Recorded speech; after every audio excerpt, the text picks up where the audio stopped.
Hello, you guys. Today I'm going to be reading a story called The Seer of Possibilities. And I heard this story is really good. And I'm actually pretty excited to read it.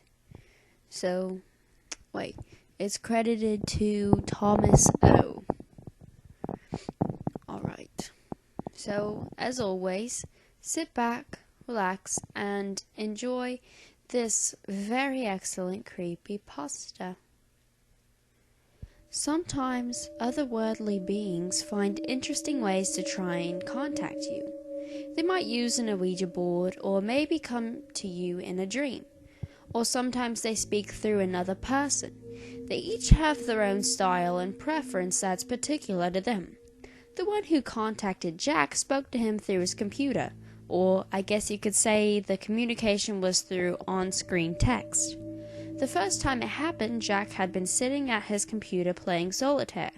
A blinking red light from the router indicated his internet connection was down again. This was at least a weekly occurrence, and Jack was getting used to this spotty internet service. As he moved his cards, the game faded into a solid black screen and the red text appeared. Hi, Jack. I need a favor from you. You're a very special person, and I know you'll help me. I can't ask this of just anyone. I really need your help. Jack paused for a second. The router light was still blinking red.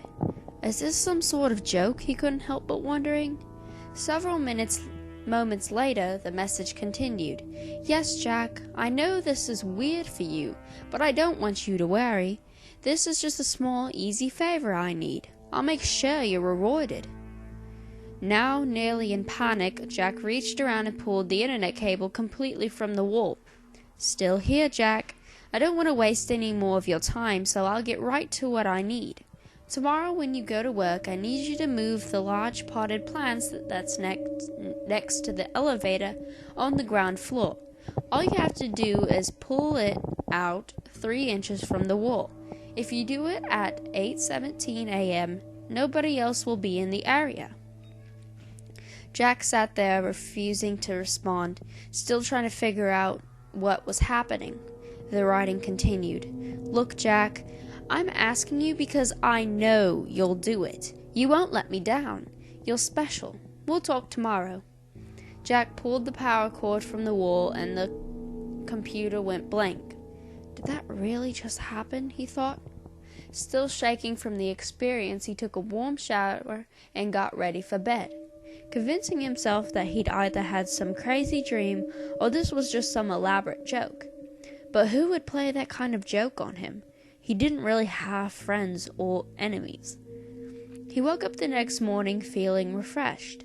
Work would start at 8:30 a.m., and Jack was never late. He pulled into the parking lot at 8:10 a.m. Normally he'd just go right in, but the message had told him to move the plant at 8:17 a.m.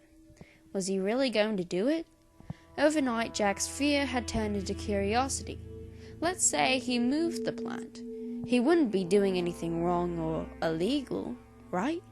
In Jack's mind, the most reasonable course of action was to move the plant. He'd do it, nothing would happen, and he'd be able to put this whole crazy matter behind him. 1 minute before 8:17, Jack left his car and walked towards the building. He entered the foyer at the exact time he was supposed to.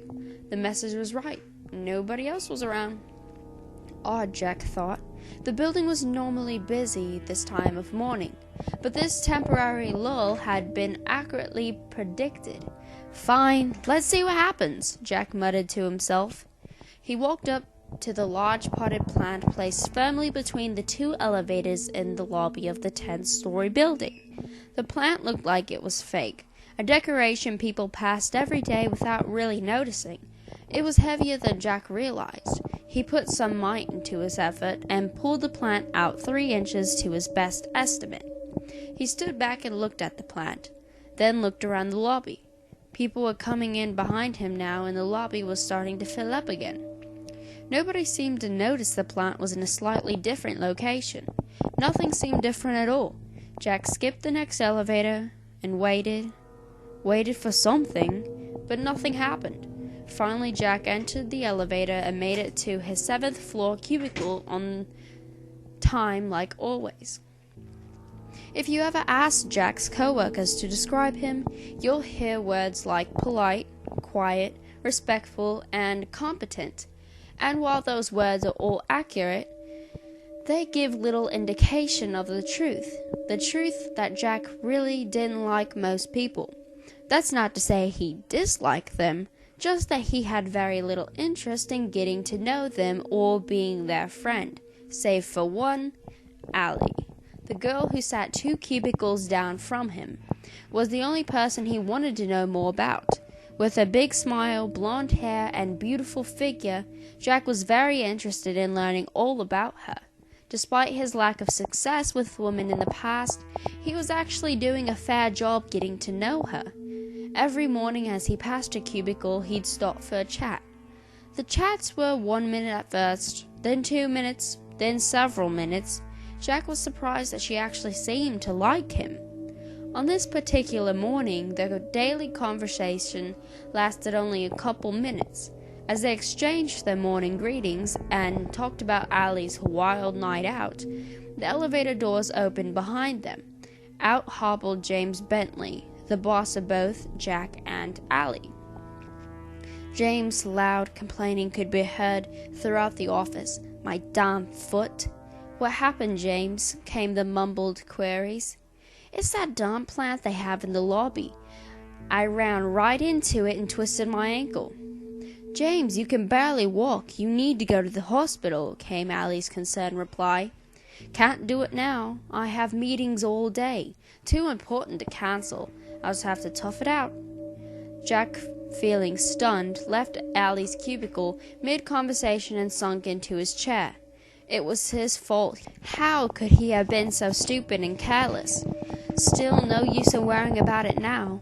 A twisted ankle would heal. Everything would be all right. Upon his return home, Jack went immediately to his computer and turned it on. As soon as the computer booted up, the screen went black and a new message popped up. "How was your day, Jack?" He sat there staring at the screen, not knowing how to answer. The message on the screen continued. "Actually, I know how your day was, but never let it be said that I'm not polite. You're wondering what's going on. You want to know why James Bentley had to twist his ankle. Well, Jack, this is a chain of events isn't done playing out. I don't want to tell you too much too soon, but this will all make sense to you in short order. Just go to work tomorrow like you normally do. Don't worry about a thing, Jack. You'll be rewarded. You're special. Talk to you tomorrow." Jack sat back in his chair. What's going on? Who was this sending him messages? Jack's curiosity was fully engaged, and he was almost a bit excited to see what would happen next. The next morning at work started off as an ordinary day. Jack noticed that the plant had been pushed back fully against the wall, probably by the night cleaning crew. James Bentley showed up shortly after work, hobbling into the office on his one good foot. "Man, this foot is killing me," Jack could overhear him say, but apparently James still had a meeting he didn't want to miss. It wasn't until around 3 o'clock that Jack saw him again. James, who always seemed to prefer Allie over others, came limping up to her cubicle. "Allie, you're not doing anything right now, are you?" No, nothing that can't wait until tomorrow, I guess." "Good, 'cause could you please drive me to see my doctor? I probably should have gone yesterday, but I just couldn't get away. This pain is just killing me right now, and I don't think I can drive myself. I barely made it here this morning, and I don't think I can even push the gas pedal right now. We can take my car if you want." "Yeah, that's fine, James. I don't have a problem taking you." Turning to Jack, she said her goodbye. "See you tomorrow, Jackie." She put on her coat and slowly followed James as he struggled down the hallway. She gave a half turn and a shrug in Jack's direction, with a small smile as she walked away. Jack felt even lonelier than normal when she was gone. It was 10 minutes later that they all heard the crash. It was preceded by the loud horn of an 18-wheeler and screeching brakes.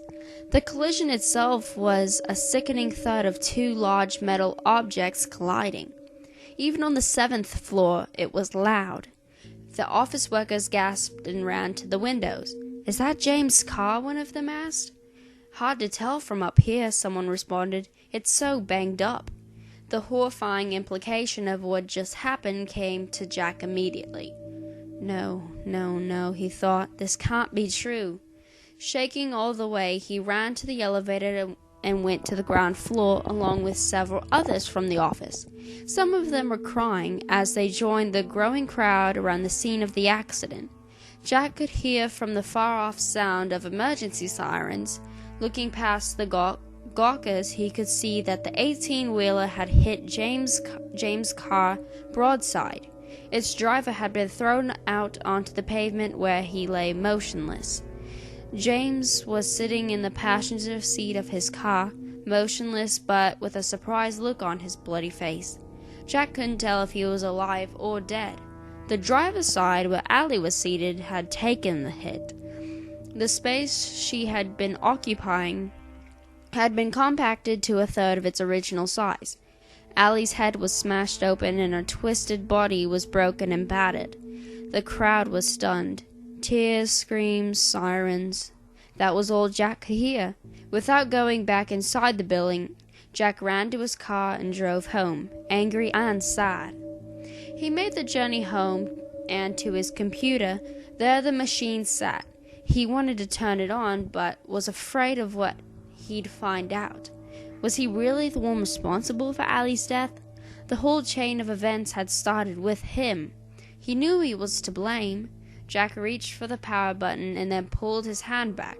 Finally, after several minutes, he found the mental strength to turn it on. The screen flickered and then went black, and the familiar text started appearing on the screen. "No, Jack, it's not your fault. I know you're blaming yourself, but all people die eventually. Some just sooner than others." Jack stared at the screen. He resisted the urge to throw the monitor to the ground. After a moment, the writing continued. "Jack, I'm going to tell you something, and I really need you to seriously consider everything I'm about to say. You thought you were in love with Allie, but the truth is you just wanted to bang her. And please excuse my language. But every once in a great while, it's best to be blunt. Jack, she wasn't the one for you. She would have made your life miserable. Yes, you would have eventually found the courage to ask her out. She actually was interested in you. She thought you'd make a good project. Sad, really, for her. Not for you. I want you to think back to all the things she told you. Why did her last boyfriend break up with her?" "Because she cheated on him," Jack mumbled under his breath.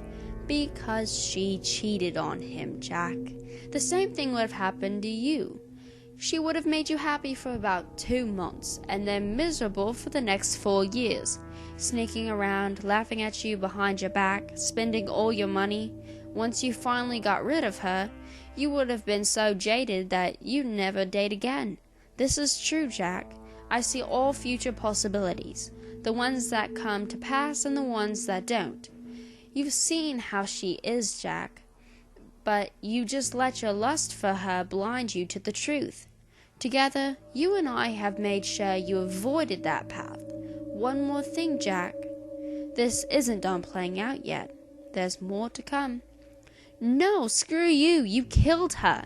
Jack screamed and threw the monitor from the desk. It landed on the floor and sparked out. Jack got barely any sleep that night. The next day, he wasn't sure he wanted to go to work, but the last words he'd been told had piqued his curiosity, and his anger had somewhat subsided. No work was done that day at the office. The company brought in grief counselors. People shared their thoughts. They cried, they hugged. James had actually survived the accident but was in a coma.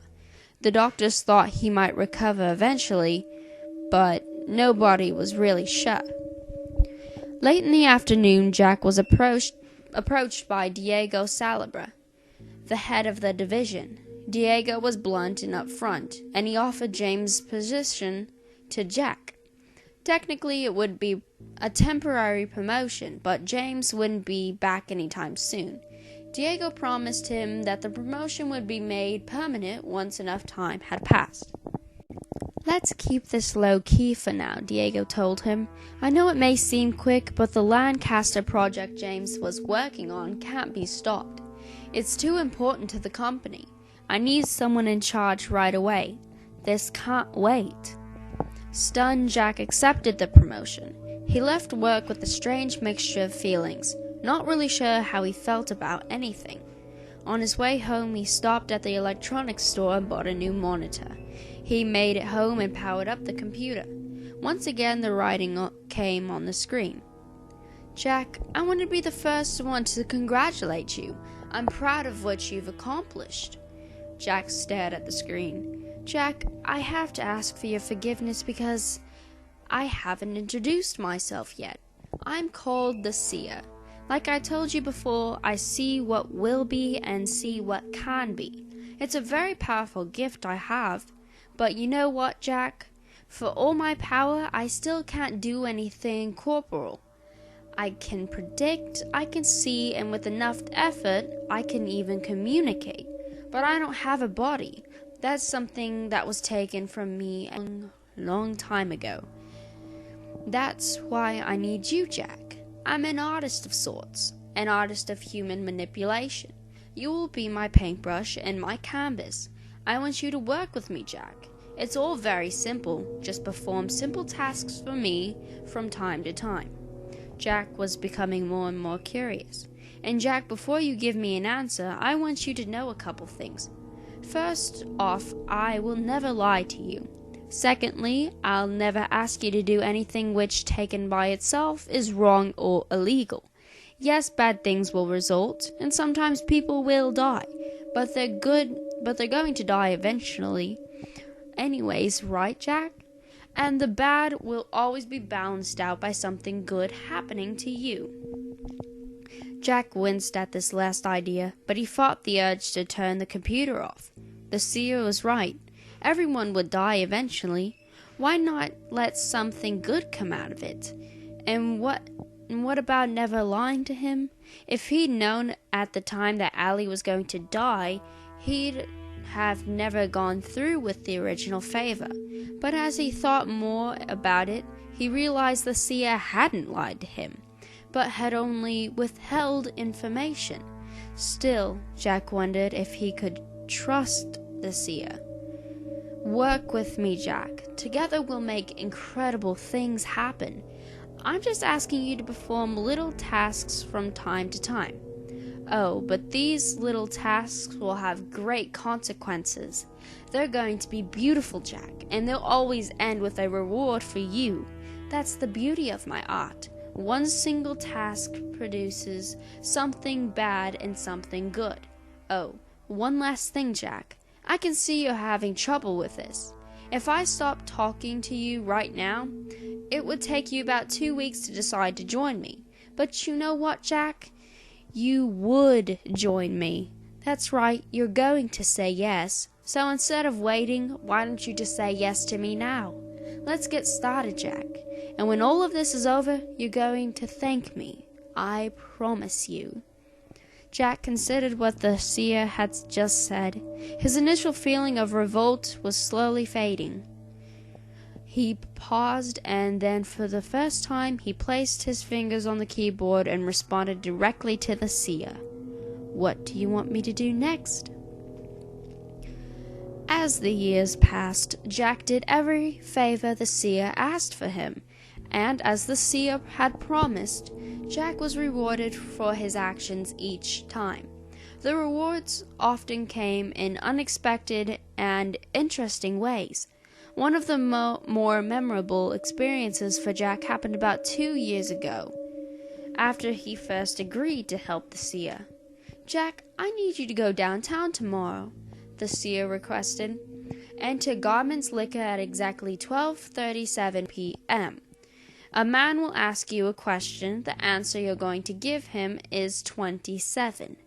As always, the seer's instructions were simple and direct, yet mysterious.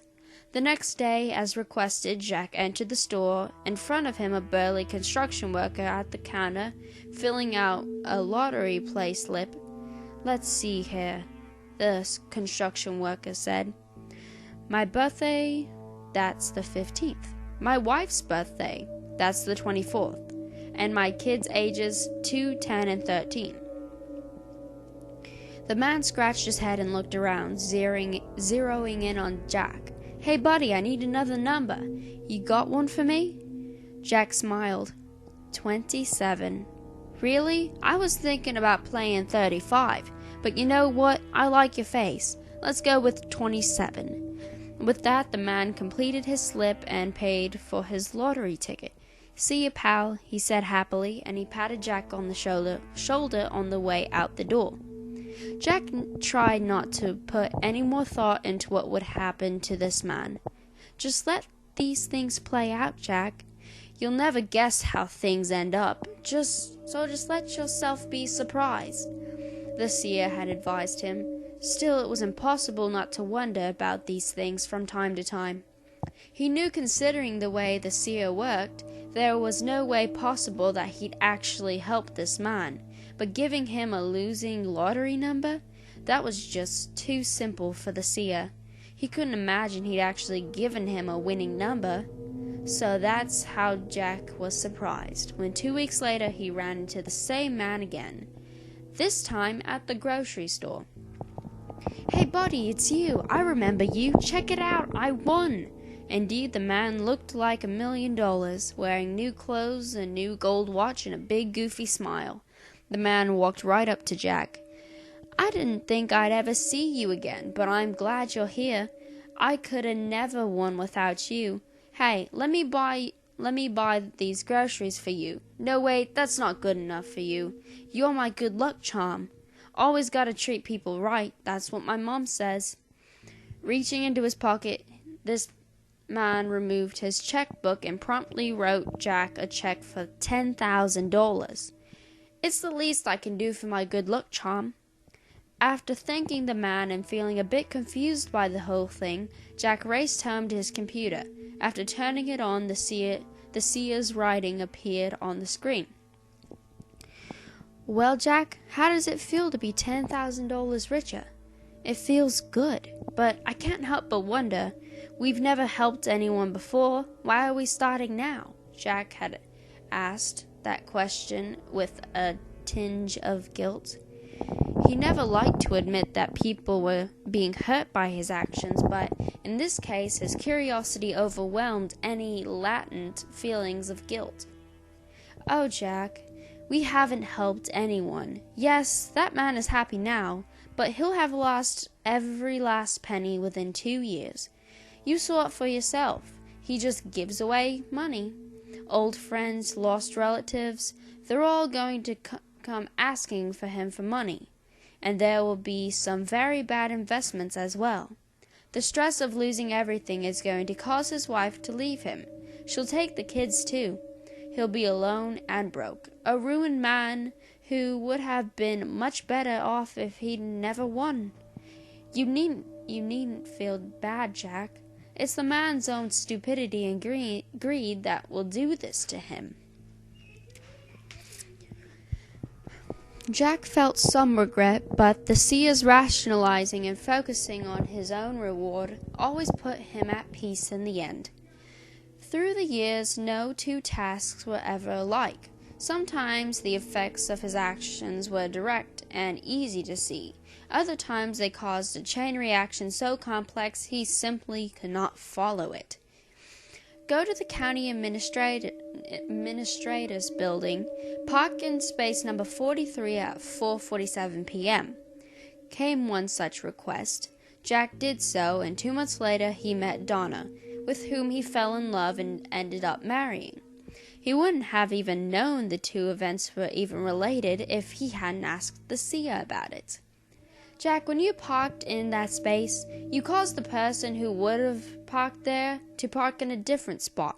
But she bumped the car next to her. She barely made a scratch.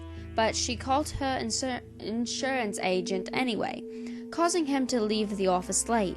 He missed his train home, and while waiting for the train, he was mugged and stabbed. He'll never fully recover. The muggers took his credit cards and used them. And Jack, I could keep going with this, but there's another 23 people involved. Sometimes these favors are going to be very complicated, but let's just say your action ultimately caused Donna to be in the exact place for you to meet her. Jack's relationship with the Seer grew. Though remaining mostly mysterious, the Seer divulged enough information over time so that Jack could get a generalized understanding of the Seer's history. From historical references, Jack knew the Seer was thousands of years old. When still alive, the Seer had been a powerful fortune teller and artist who foretold future happenings through paintings. A foolish king who misinterpreted the Seer's prediction and lost a battle as a result had the Seer executed. Unencumbered by physical senses and existing in a lonesome void, the Seer's ability expanded exponentially. Finally learning to communicate with the living, the Seer began reaching out to those who would respond, including Jack. And of course the Seer knew everything about Jack. In all, it was as much of a friendship as one could have with a dead person. And Jack was grateful to the Seer too. He had a nice job, a nice house, a beautiful wife, and people respected him. He was happy, which is something he never really felt before the Seer contacted him. 12 years in total passed, 12 good years for Jack. Task after task was completed, usually about one every month. Jack, sitting in the office of his large rural house, was contacted by the Seer again. "Hi Jack, I have a favor to ask of you. This one's the easiest yet. You don't even have to get up. Call Reggio's Pizza in exactly 2 minutes, let the phone ring 3 times, then you can hang up." Jack smiled, nice and easy. He no longer wondered about how these tasks would play out. He trusted the Seer and simply did as he was told. Jack made the call, exactly 2 minutes later. The quietness of the household was broken 30 minutes later by the ringing doorbell. That's odd, Jack thought. Neither he nor Donna were expecting anyone. Jack looked out the peephole and saw a pizza delivery boy. The logo on his cap said, "Reggio's Pizza." Jack opened the door. "Here's your pizza," said the boy as he thrusted it into Jack's hand. "But I didn't order this," Jack argued. "Look, I don't give a damn if you ordered it or not. Mr. Reggio told me to take it here, so that's what I'm doing," the delivery boy argued, as he looked increasingly annoyed and spat in the bushes. Jack looked at the boy in front of him. He looked about 17 years old, but the most noticeable thing about him was his size. He was huge, probably about 6.5 feet tall and very muscular.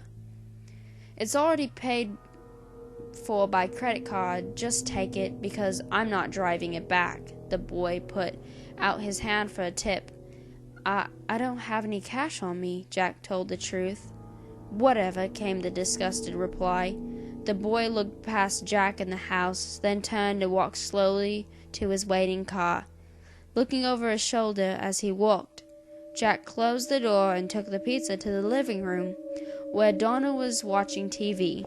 After explaining what had happened, he excused himself to go to his office, promising to return shortly. Donna opened the pizza and took a piece. "Come back soon, sweetie. The pizza's got all your favorite toppings on it," Donna giggled as she took a bite. Arriving at his computer, the Seer's words appeared on the screen. "Confused, Jack? Don't be. Your neighbor down the road ordered the pizza. Mr. Reggio told that boy the correct address, but a ringing phone made it difficult for him to be heard clearly. Still, give the boy credit. He got the street right at least." So my reward is pizza, Jack typed, a little confused. Yes, Jack, your reward is pizza, and also the chance to spend a little time with your wife. Go down there, share the pizza, enjoy it, and when you're done, make love to Donna. That's not one of your tasks. That's just some advice I think you should follow. Oh, by the way, your neighbors who ordered the pizza are arguing right now over the silly fact that the pizza didn't arrive. Some of the things people argue over amaze me. They really do. Their fight is going to get very heated, but you don't need to worry about that. Go, enjoy your night. Jack followed the Seer's advice, cuddled with Donna as they enjoyed their meal, then made love to her on the big comfortable living room couch. Donna fell asleep on the couch shortly after, lay there awake. This latest favor, it just felt odd. Carefully extracting his arm from under Donna, Jack left the living room and headed upstairs. Sitting down at the computer, Jack typed, "Are you there?" "Yes, Jack. I'm always here. I've been waiting for you to come back. That pizza delivery boy, he's quite the specimen, isn't he?" Jack looked quizzically at the screen. The Seer continued, "He's a horrible employee. He was hired only 3 days ago and already Mr. Radio wants to fire him. But as a physical specimen, he's strong, fast, and very observant. For example, he noticed that you didn't lock the front door after he delivered your pizza." "What?" Jack said aloud as he started to get up. "Sit down, Jack. I need to tell you something important, and locking the door now won't change your situation." Jack slowly took his seat again at the computer, looking behind himself as he did so. "You see, Jack, it's true I never lied to you. Everything I've ever told you is 100% honest. But yes, I've withheld certain facts. You see, I told you that every task causes something bad to happen to someone else, and something good to happen to you. But there's a third thing. There's an ultimate goal that each task was working towards. Remember Allie? Of course you do. What you probably don't remember about her is that she was helping to pay her brother's way through college. When she died, he had to drop out. He was going to be a great psychologist, but now he works in a factory instead. That's really too bad for our pizza delivery boy. He could have used a good therapist a few years ago, but that good therapist wasn't there for him. Instead, he got some Freudian quack. And remember our lottery winner? Yes, you do. He was a neighbor to our pizza boy. After he lost all of his money, of course, he beat the boy senseless after the boy jumped into the street in front of his car. Quite a traumatic memory for our young lad. And his mother didn't care about the incident, didn't protect the boy at all. She couldn't, not after using all the drugs given to her boyfriend, who happened to be one of those muggers who robbed the insurance agent. He bought the drugs with the money he had made from the robbery. Do you see now the scope of my artistry? Jack sat, glaring at the monitor. He wanted to get up to check on Donna, but he was scared to move. The Seer continued, "Jack, you've done over 100 tasks for me, and each one has served an ultimate purpose. To psychologically destroy this boy, turn him into a monster, and bring him here tonight. Don't you see, Jack? This involves tens of thousands of people and billions of possibilities. If you had failed to complete even one of these tasks, the whole chain would have collapsed. This was orchestrated by me and set in motion by you. Together we've done something wonderful. This is a masterpiece of human manipulation, a masterpiece, and it all begins and ends with you. 2 perfect points in time. Tonight, wrong address, no tip, this poor boy finally snapped.